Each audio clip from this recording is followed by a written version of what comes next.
В українське МЗС викликали апостольського нунція через висловлювання папи Римського Франциска про підняття білого прапора. Про це повідомили в МЗС України сьогодні.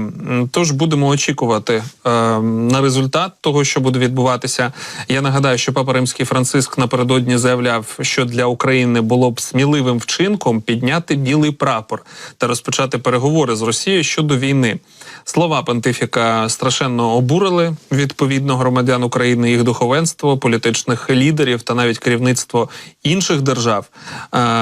Тож маємо таку історію. Нагадаю, що під час інтерв'ю швейцарській телерадіокомпанії папа Римського запитали про його позицію щодо дебатів між прихильниками того, що Україна має здатися, і того, що це легітимізує дії РФ, яка вважає себе сильнішою стороною. Під час запитання інтерв'єр використав термін «білий прапор». І ось що відповів Франциск, цитую: «Я вірю, що ті, хто бачать ситуацію, ті, хто думають про людей, ті, хто має сміливість підняти білий прапор і вести переговори, сильніше.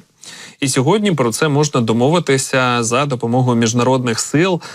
Слово «вести переговори» – сміливе слово, коли ти бачиш, що зазнаєш поразки, що справи йдуть не дуже добре, тобі потрібно мати мужність домовитися».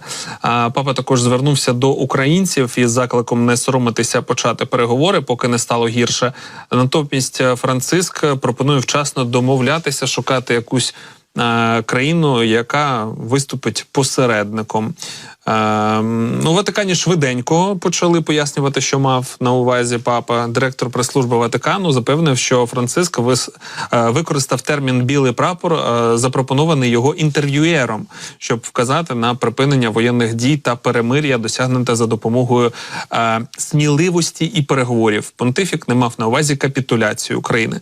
Ну і тут певним чином ми бачимо, або це нерозуміння, або це достатньо серйозне розуміння, і тому таке впевнене висловлювання, що переговори – це не капітуляція.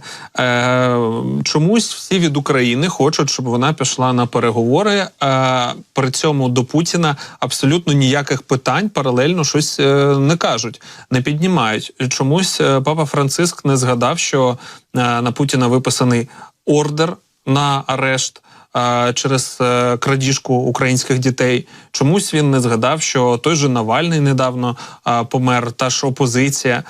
Чомусь він не згадав достатньо багато репресій, які відбуваються безпосередньо до будь-яких опозиційних сил в Росії та й людей, які просто виходять з білим плакатом. Папа Римський не хоче цього згадувати чомусь, вочевидь, є якісь причини. І хочу сказати, що сміливі переговори – це переговори в момент, коли півкраїни, точніше не півкраїни, а частину твоєї країни починають просто тероризувати, забирати територію, іншу частину країни обстрілюють ракетами, коли помирають звичайні люди, діти, батьки, які служать, не бачать своїх дітей, а дехто і ніколи й не побачить. А папа Римський Франциск каже, що сміливі переговори потрібно.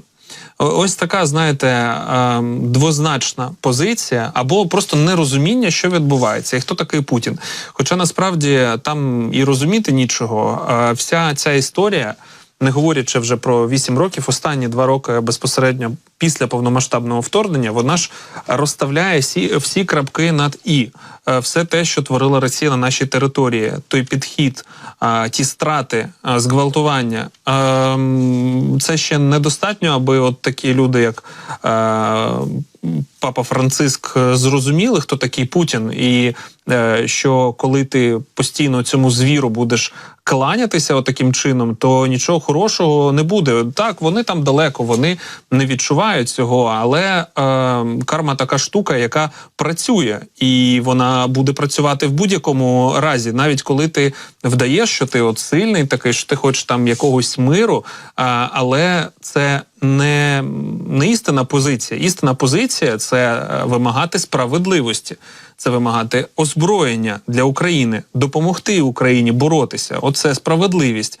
А просто десь там сидіти і казати, що давайте говорити, давайте миритися, при тому, що одна людина нагло зайшла на твою територію, почала вбивати людей. Ну, чи здорова ця позиція? Я думаю, що кожний глядач дасть свою відповідь на це запитання.